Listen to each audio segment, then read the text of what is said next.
Et salut à tous, c'est Inext. Aujourd'hui, je vous retrouve pour vous présenter plusieurs teams sur le ROC 2, le Titan Bois.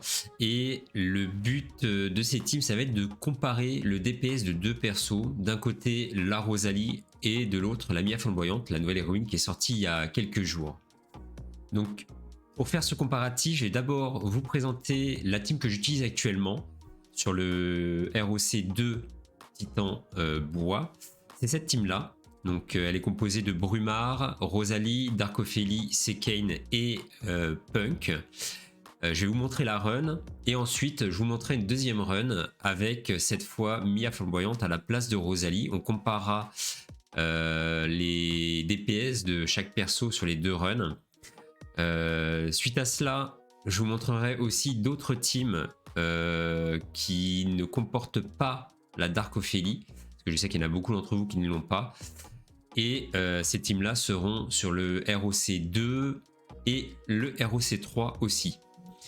Donc en termes de stats, rapidement, avant de lancer la run, donc on a le Brumar qui a le plus de PV dans ma team. Ici, il a un peu plus de 35 000 PV. KP vitesse, ça c'est important, il faut qu'il joue avant le boss, donc c'est 226 minimum, ici il est à 235.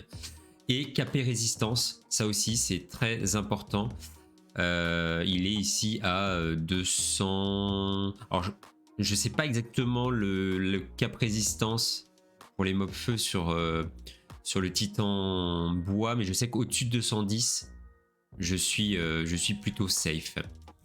Ensuite, on a la Rosalie. Donc la Rosalie en assassin. Bon, ici en assassin raider. En termes de stats, on est quasiment à 7000 d'attaque, 415 de DCC. Voilà, 230 de vitesse. On a ensuite la Darkophélie. Alors Darkophélie, rien de particulier, c'est juste des PV pour elle. Voilà, elle est un peu plus, vous voyez, de 31 000 PV. Elle est plutôt assez safe, elle, dans l'ensemble. 230 de vitesse. Et ensuite, on a Sekane et Punk.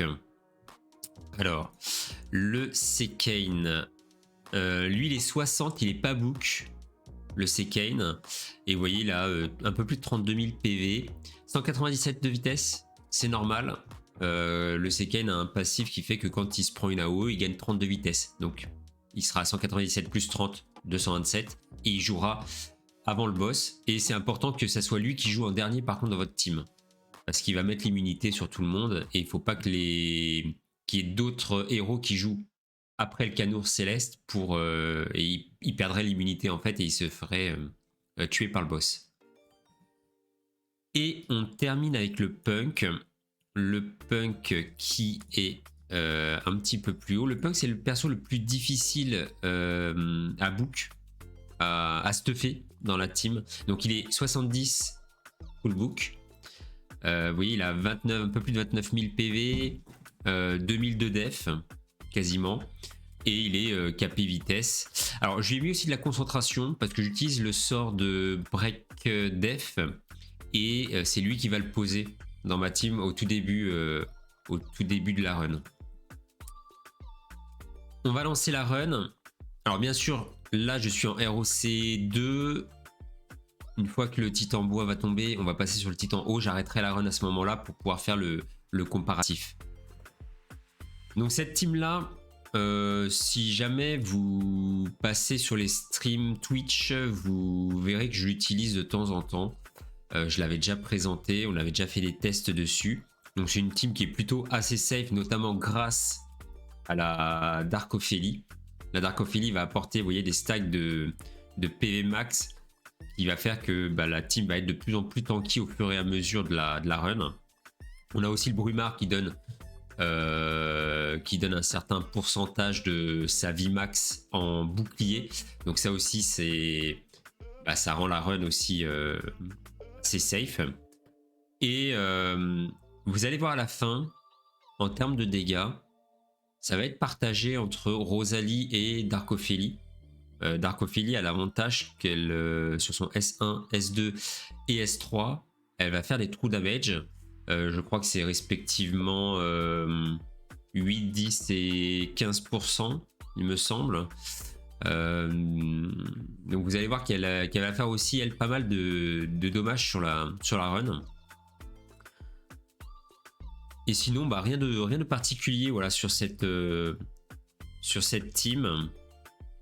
Là, on est déjà cycle 5. Le boss a perdu quasiment 2 barres. 2 barres de PV. Il a 8 barres en tout. Hein. Voilà, et vous voyez là, on est déjà en PV max 2 grâce à la Rosalie. Et si je regarde en termes voilà, de PV, vous voyez que le punk, qui vraiment, c'est l'unité qui est la plus fragile dans cette run. Quand j'ai fait mes tests au début, c'était l'unité qui mourait en premier et ça arrivait généralement vers le cycle 7-8 à peu près.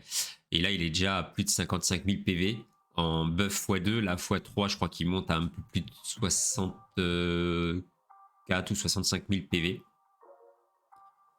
Donc voilà, la run va se poursuivre. Normalement, elle devrait se terminer vers le cycle 13 ou 14. Fin du cycle 13 ou fin du cycle 14. Alors ça dépend parce que la Rosalie a vraiment un scaling de dégâts qui est très variable. Des fois, on va avoir des runs où elle va faire beaucoup de dégâts sur ses contre-attaques notamment, et puis parfois, on ne sait pas ce qui se passe. Elle va faire limite la moitié des dégâts. Bon, j'exagère un petit peu peut-être, mais voilà, elle a un scaling qui est assez important. Donc là, voilà, on arrive sur la fin de la run. Comme vous pouvez voir, mes persos sont quasiment full life. Hein. On a le sort de soin qui est là aussi pour aider. On n'a pas de véritable soigneur dans cette team. Je vous ai pas montré les sets, mais ça vous pouvez le voir au début de la vidéo quand je vous ai présenté les persos.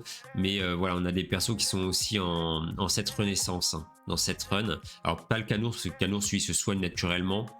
Mais on a le Brumard qui est en cette renaissance et le Punk qui est en cette renaissance aussi. Donc voilà, vous voyez, on est fin cycle 13. Là, la run va se terminer cycle 14.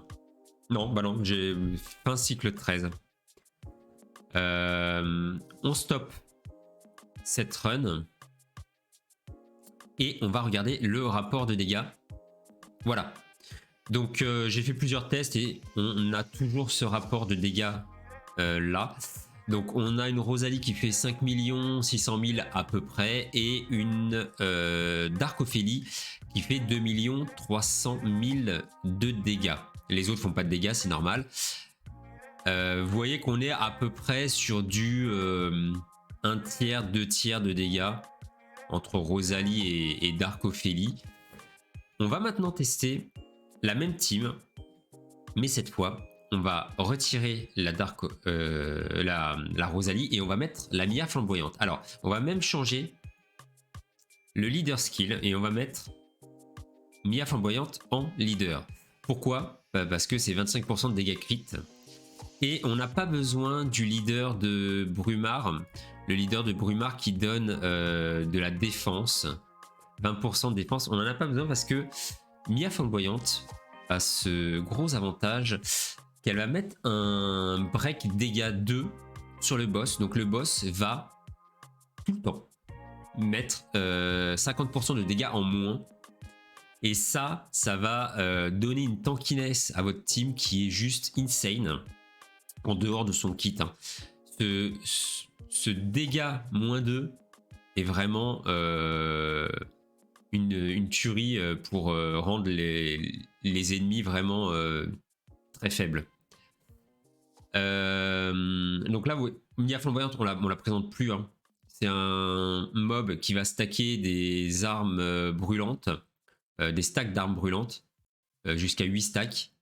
Chaque stack apporte 10% d'inner def, donc 80% d'inner def quand elle est full stack. Là, vous voyez, elle en a 7 déjà. Là, elle va passer à 8, donc elle est déjà full stack. On est début cycle 3. Et quand elle va utiliser son S3, elle va ignorer 30% de def supplémentaire. Donc elle va être à plus de 100% d'ignore def.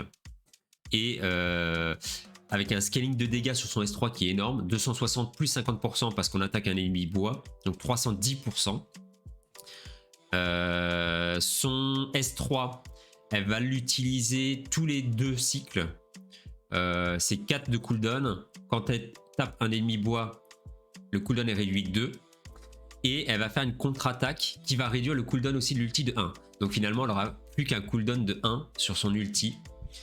Et là, vous voyez, on est cycle 5. Et vous voyez les dégâts de la Mia flamboyante, c'est juste énorme. Voilà. Et on va avoir une run qui va se terminer cycle 6, normalement. Et vous voyez là qu'en termes aussi de tankiness, on risque rien du tout. On est full life, le boss ne fait plus de dégâts. En plus avec le bouclier de Brumard, c'est insane. On termine cycle 6. On stoppe la run. On va voir le rapport de dégâts. Et là voilà, il n'y a pas photo. La Mia flamboyante a pris tous les dégâts pour elle. Donc elle est à 7 millions de dégâts. Et finalement, la Dark Ophélie, eh ben, elle fait plus que 1 million. Et là, vous vous dites, ok, maintenant on peut peut-être la changer, la Dark Ophélie. Et oui, on va la changer. On va la changer, c'est pour ça que maintenant je vais vous présenter une autre team qui sera peut-être plus abordable, forcément, parce qu'il n'y aura plus le légendaire d'Arcane Light. Mais là, pour le comparatif entre Rosalie et Mia flamboyante, bah, c'est sans appel. Mia flamboyante est bien plus efficace sur le titan bois du ROC. Alors j'insiste bien sur le titan bois parce qu'il y a d'autres situations, d'autres modes de jeu où la Rosalie sera plus efficace, notamment quand il y a plusieurs cibles. Mais là, voilà, sur ce mode de jeu là, c'est clairement la Mia flamboyante qui est au-dessus. On retire la Dark Ophélie et on va mettre la Rance. La Rance, très très bon. La Rance, elle a un set voilà, un petit peu broken. Vous voyez, elle n'a pas vraiment de choses particulières. Elle a beaucoup de PV, ça c'est normal. Elle pourrait avoir un petit peu moins, parce que là on a encore Brumard qui est dans la team et honnêtement Brumard va quand même pas mal protéger. Mais voilà, si vous faites une Larence à plus de 30 000 PV, c'est déjà très bien. Cap et vitesse, ça c'est normal. Et je lui ai mis de la concentration, je lui ai mis 150. Parce qu'il faut qu'elle pose, il faut qu'elle puisse poser la marque. Ça c'est important. Je l'ai capé résistance, mais vous n'êtes pas obligé parce que ça c'est un stuff que j'utilise quand j'utilise pas Brumard et que c'est Larence qui va prendre le focus du boss. Mais en résistance, vous pouvez lui mettre 0. Il n'y a aucun souci, c'est pas elle qui va prendre le focus du boss et qui va être susceptible d'être stun. On lance la run. Vous allez voir, alors on laisse Mia flamboyante bien sûr en lead, hein. On veut des dégâts supplémentaires. Alors là, juste pour vous dire un petit peu le comparatif qu'il y a entre Dark Ophélie et Larence, qu'est-ce qu'on gagne et qu'est-ce qu'on perd. On va perdre les stacks de PV max avec Dark Ophélie, mais Larence soigne, donc ça c'est très bien. On va perdre les 35% de dégâts que donne Dark Ophélie naturellement quand on attaque l'ennemi qui est en fin de cycle.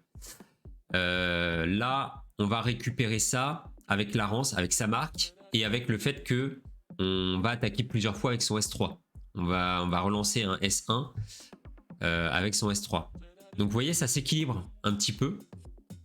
Et chose aussi importante qui est bien, c'est que Larence et Mia flamboyante vont bien comboter parce que vu que Mia flamboyante va attaquer plusieurs fois, elle va stacker plus vite ses effets d'armes brûlantes et elle va arriver plus vite aux 80% d'ignore def. Ça aussi c'est vraiment pas mal dans la run. Donc là vous voyez, la run se passe plutôt bien. Alors oui, le punk, vous voyez, il prend quand même un petit peu de dégâts. Il prend un petit peu de dégâts parce que on n'a pas les PV max. Je vous rappelle que quand on avait Dark Ophélie, on arrivait à un punk qui avait un peu plus de 50 000 PV. Ici, il reste à 29 000 PV. Enfin, même peut-être un peu plus parce qu'on a les bonus du ROC. Ouais, il a 47 000 PV. Donc oui, quand même bien plus. On a, je crois que c'est 60% de PV en plus. Mais vous voyez que voilà, il risque rien. Hein. Là, il a même pas été mid-life sur une attaque du boss. Donc voilà, la run se passe plutôt bien. On arrive à un boss qui a une barre et demie de vie. Et on va arriver à la fin. Alors la run va être un peu moins rapide qu'avec Dark Ophélie. Mais vraiment, ça se joue à rien. Comme vous pouvez le voir. La run me fait mentir. J'ai fait plusieurs tests où ça se terminait cycle 7. Et là, ça se termine cycle 6. Donc on est quasiment pareil. Des fois, ça se termine cycle 7. Des fois, cycle 6 comme ici. Donc on a une run qui est quand même relativement très rapide. Et ça, c'est agréable avec, vous voyez, des persos qui sont abordables.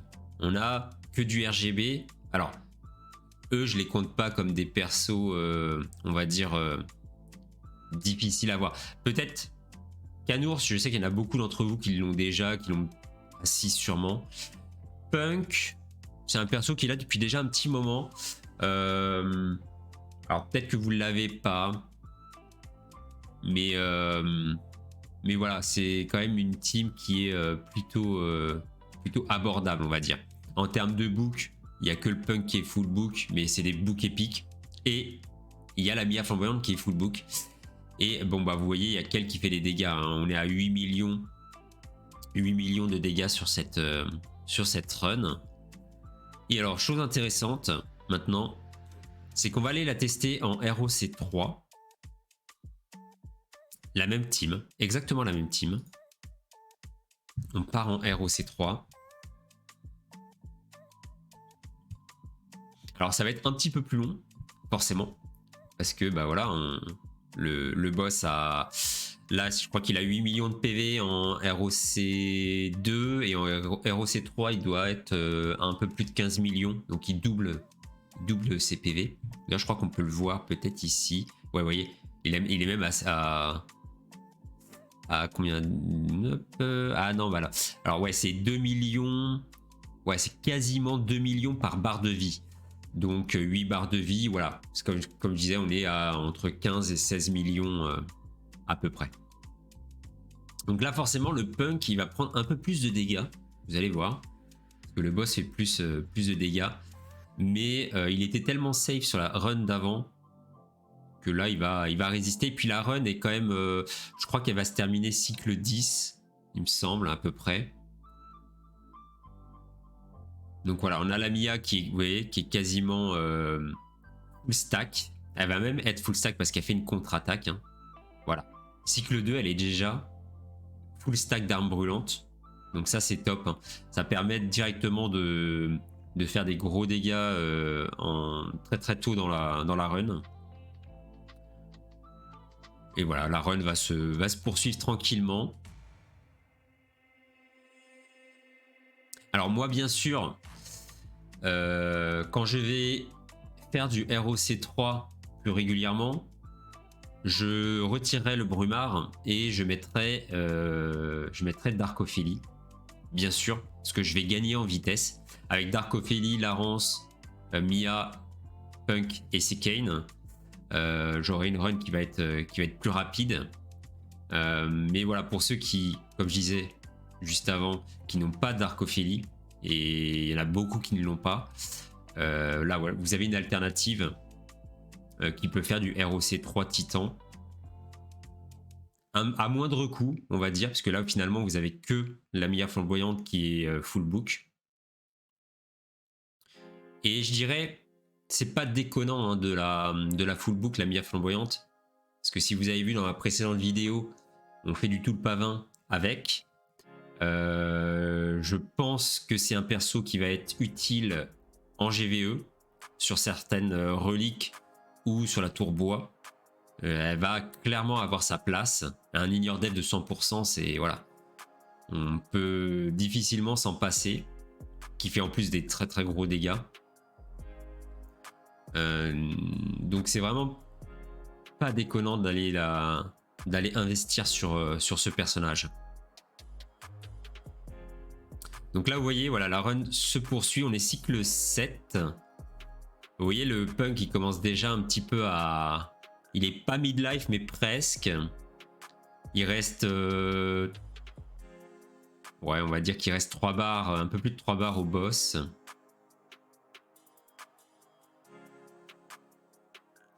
Et ça va se poursuivre tranquillement.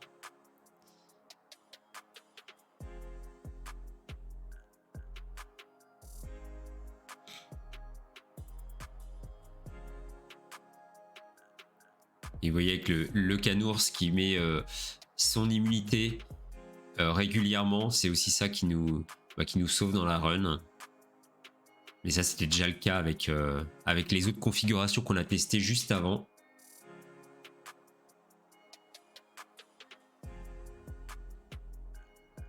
Voilà, donc là on est cycle 9. On arrive cycle 10. Nos héros ont récupéré quasiment toute leur vie. Et on a toujours ce punk voilà, qui est un petit peu à la traîne en termes de tankiness. Alors je pense que ce qui sauve aussi, c'est que la run ne dure pas énormément en cycle. Hein. Vous voyez là, ça va se terminer cycle 11 pour cette run. Donc c'est ce que je disais hein, autour du cycle 10. Voilà, il reste 27% au boss. On a la contre-attaque de la Mia. Et puis là, quand elle va attaquer, normalement, elle va terminer ce boss. Et voilà. On a donc le ROC3 qui est passé avec cette team. On va voir le rapport de dégâts. Donc bien sûr, ça va être la Mia qui fait les 15 200 000 de dégâts. Hein. C'est elle qui prend tous les dégâts pour elle, c'est normal. Et vous voyez que dans la run, on a finalement jamais été inquiété. Le punk, je crois que il devait être peut-être à 40-45% de PV au plus bas. Donc il avait encore de la marge. Donc c'est pour ça que je me dis que là, les stats que je vous ai présentés, c'est même des grosses stats. Donc vous pouvez peut-être même les réduire un petit peu. Après, bah, libre à vous de faire les tests et de voir si ça passe ou pas. En tout cas, voilà, j'espère que vous avez apprécié ce petit comparatif entre la Mia flamboyante et la Rosalie et la team que je vous ai présentée pour le ROC3. J'espère que ça vous aura donné envie d'aller chercher la Mia flamboyante et d'investir sur ce personnage que j'aime beaucoup. Et puis bah, je vais essayer de faire d'autres tests avec la Mia flamboyante sur d'autres contenus. Je vous présenterai ça peut-être dans d'autres vidéos. En tout cas, n'hésitez pas à nous rejoindre sur Discord ou à me rejoindre sur Twitch quand je suis en live. Sur ce, je vous souhaite une bonne journée. Ciao ciao.